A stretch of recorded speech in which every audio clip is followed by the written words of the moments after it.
Shabir is in Edinburgh. Shabir, what would you like to say? Well, what I'd like to say is it just sounds like the politics of envy, and that that's to me, James. I'm sorry. The politics of envy. Carry on. No, go on. It's a case of if I can't have that wealth, no one should. And we have to realise that people like the Jobs of this world, or the Gates, or the Musks, or the Bezoses of this world, they've created these companies from nothing at their own risk. And if they failed, they would have lost everything. And right now, they employ millions of people. Like, say, for instance, Amazon. I'm not sure how many employees they have, but it's well over 1 million worldwide. Yes. And no one's suggesting that he should... I mean, he doesn't even need to give up any of his personal wealth, does he? It would just be the annual profits of the company that were diminished by paying people enough money. I don't know if you understand these words, Shabir. I don't know if you understand the words politics of envy, to be honest. But let's focus instead on keep up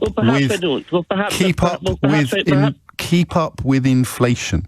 Some of the poorest paid people in the country are asking that their ability to pay their bills stays the same as what it is now, while they are among the poorest paid people in the country, and criticising the fact that... Is that the fault of the employer, though? Yes, the wages are entirely... It's not really... Is it not? So who should they ask for a pay rise? No, James, it's not the fault of the employer that inflation is where it is. So who should they ask for a pay rise, then?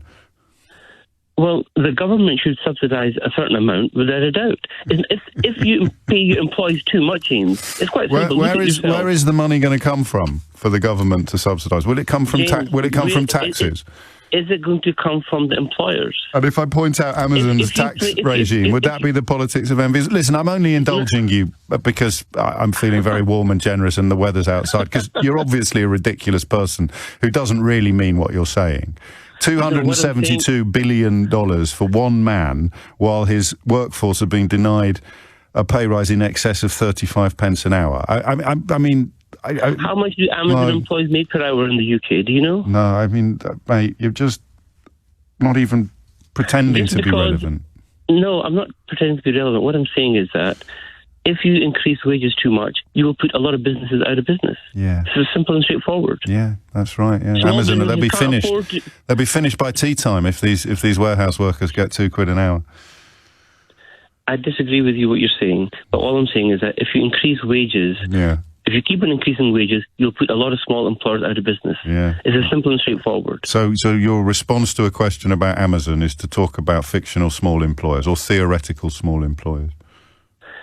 It's not... I'm not trying to defend Amazon. Right. What I'm trying to say is... You are, because you just said it was the politics of envy to criticise Amazon. Now just let me remind you what happened 3 minutes ago.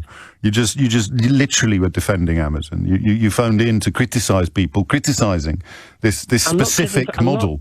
Shabir. What I'm saying is, what has one man's wealth got to do with his employees? Well, he's giving them employment. Nothing, Shabir.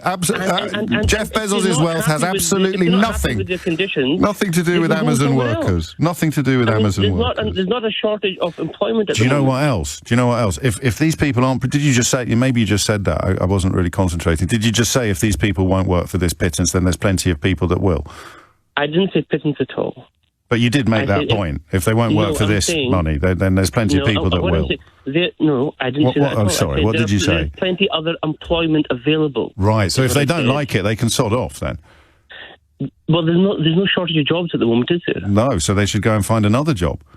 If they know what they're signing up to... So no one should ever be allowed to ask for a pay rise?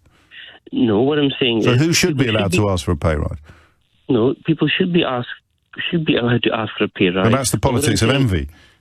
No, you're twisting what I'm saying. You know that. But what I'm saying is that there's plenty other employment. I'm not laughing with you, by the way. I'm not laughing with you, by the way, just for the complete avoidance of doubt. I'm laughing at you. When you sign up for an employment contract, you know what you're signing up for. Yeah, and then inflation comes along, and you expect your employer to accommodate that in some way, or at least to address your changed circumstances. So I'd ask you again, who's allowed to ask for a pay rise in the land of Shabir? Everybody should be allowed to ask for a pay rise, but every employer has their limits. And how relevant to that employer's ability to provide a pay rise should the amount of money that employer has be, Shabir, do you think? Well, that's just between the employer and the employee. So if the employer is the richest man in the world and the employees are asking for something in excess of 35 pence an hour, then the wealth of the employer is relevant to the pay request. Well, Jeff Bezos doesn't run Amazon anymore. He's a shareholder in Amazon. The request...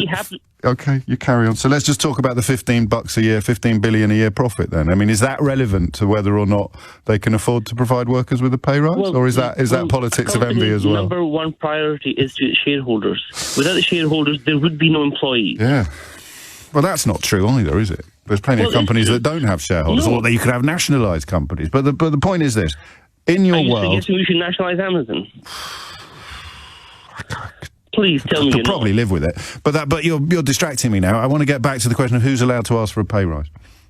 Everybody's allowed to ask for a pay rise, and who's allowed to get one? Who's allowed to get one? Well, if the employer can afford it, they will negotiate one. If they can't afford it, then they won't. And can Amazon afford it? Well, that's between them and the employer. Them and the employees, rather. Yes, I know. You can't put everything. You can't put everything on the employer's So it's not the politics of envy then. It is, to a certain degree, it is, in the sense that you're pointing out that Jeff Bezos is worth whatever he's worth, several $1 billion, right? Well, so what if he is? I know, it's irrelevant. Without him, there would be no without him, there would be no million Amazon employees. Yes.